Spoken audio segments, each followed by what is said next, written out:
Welcome back to our Yahoo Finance special, COVID-19 Overcoming the Pandemic. The largest public health crisis in a century has pushed many hospitals around the world to the breaking point, with some doctors likening the pandemic to wartime medicine. In the U.S. alone, there are now more than 23 million confirmed COVID-19 cases and over 385,000 deaths. That's according to Johns Hopkins. Joining me now is Dr. Stephen Corwin. He is president and CEO of New York Presbyterian, which is comprised of 10 hospitals and about 200 primary and specialty care clinics in the New York area. Dr. Corwin, it's always good to see you. Thanks for your time. Give us an idea of how badly stressed your hospital system is right now. We're stretched, but not nearly as badly as we were in March and April. We're at about a third of the peak that we were at in March and April.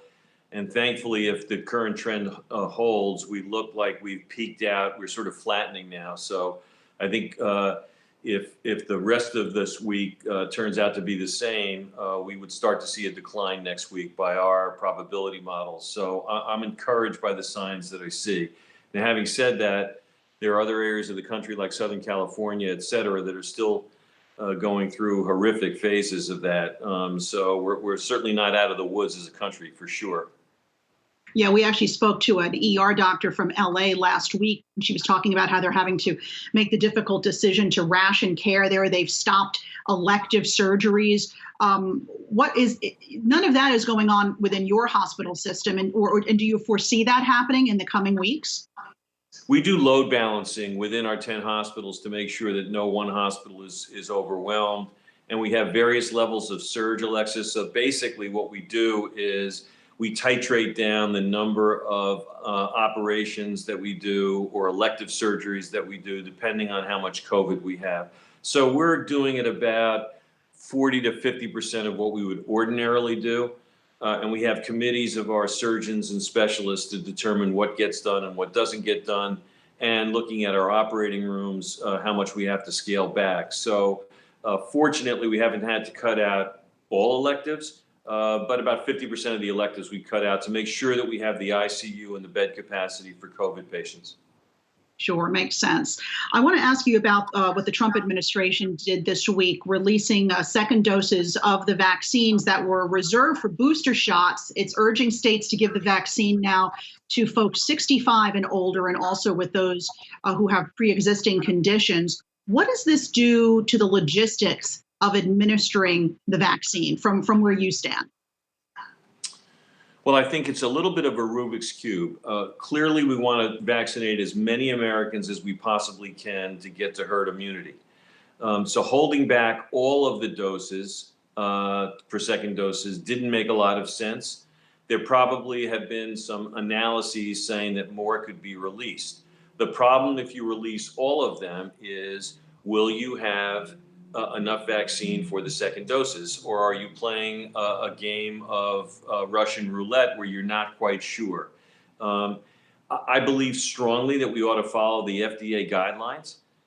21 days later for the Pfizer vaccine, 28 days later from the Moderna vaccine. That would be point one. Point two, there's no proven evidence that if you delay this thing for a series of weeks beyond that it's going to be as effective. So you don't want to take the risk of that. And then finally, we feel very strongly that mixing vaccines is not a good idea, meaning you get the Moderna one dose and the Pfizer the next dose, or AstraZeneca. I think that there's no science behind that. So if we're going to follow the science, let's make sure everybody can get the second dose. Let's make sure that we're producing enough. But I'm very reluctant when we get vaccines not to have enough vaccine for somebody's second dose, because I think it'll be self-defeating. Absolutely. Yeah, we've heard the CDC and Dr. Fauci come out and say you need that second dose to have it really fully work. President-elect Biden has said the vaccine rollout, one of his top priorities when he takes office. What are your hopes as we have new leadership in Washington on that front?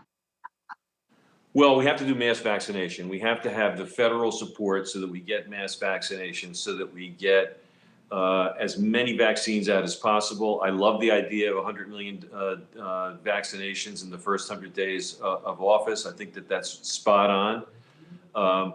I think that the initial criteria were too restrictive. We assumed that it would be in linear fashion, do the 1As, then the 1Bs, but life doesn't work that way. So I think expanding the aperture to over 65 makes a lot of sense.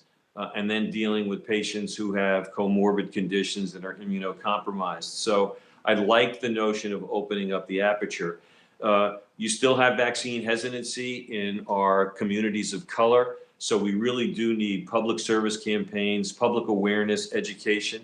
What we found in our hospital system is one-on-one conversations, understanding where people's hesitancy might be, concerns might be, lead to higher vaccination rates. And just by putting the vaccine out there, you're not going to get many communities to do it unless you explain it, explain that this is not an experiment, explain that this is not something that was rushed into production, explain that it's not the virus itself, and so on and so forth.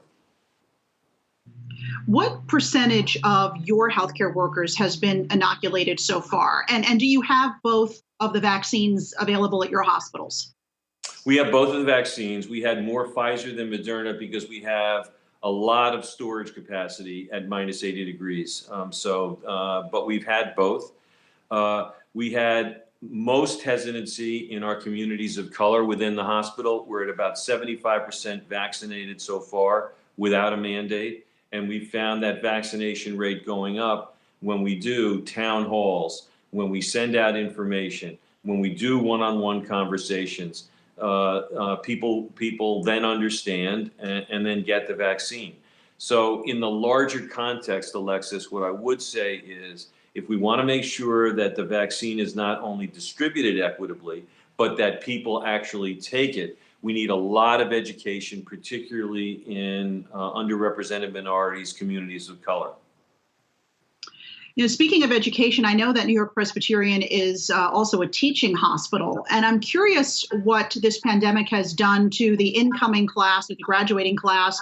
Are you seeing that more people want to go into the medical field? I have a sister who's an ER nurse, and this has been a trying time for all of frontline workers. Are you finding that the pandemic is having more people choose not to go into the industry, or is the opposite happening? Just the opposite. And we've had a lot of trials and tribulations in the country the last couple of months, as we all know, especially over this past week. But if you want to have faith in this country, just take a look at the young men and women going into medicine, going into nursing, their level of dedication, of loyalty, the stick-to-itiveness, what they contributed during the pandemic. For me, it was really humbling. And that's what this country is about. They sacrifice, they put themselves on the front lines. We should be very proud of our young men and women who are trainees, young nurses, young physicians, young physician assistants, really extraordinary. And we found a lot more interest in people going into medicine because it's a meaningful way to contribute to society. Before we let you go, Doctor, is 2021 going to be a year where we all still have to wear masks? I mean, even my kids are saying, how much longer do we have to do this? And I know you don't have a crystal ball, but your best educated guess, do we have another full year of mask wearing? I don't think so. I think there's always a lag effect. There's a hysteresis effect where people are going to be reluctant as we start to get the mass vaccination slowly to come out of it. But I think by the summer into the early fall, we should be well along the way, and I think people will have to accommodate themselves to that. That's why I think that some of the stimulus effects now could be of real importance to get us to that point in time. Will we ever be the same again is a real question. I'll tell you something.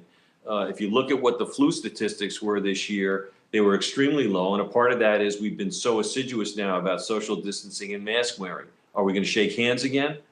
Are we going to not use masks in the wintertime when there's a lot of flu around? How durable will this vaccine be? Do you have to get vaccinated every year? A lot of unanswered questions, but I think we're going to feel a lot better as a country as we go into the summertime. Light at the end of the tunnel. From your mouth to God's ears, Dr. Stephen Corwin, Exactly. CEO of New York Presbyterian. Thanks so much. Thanks, Sloan.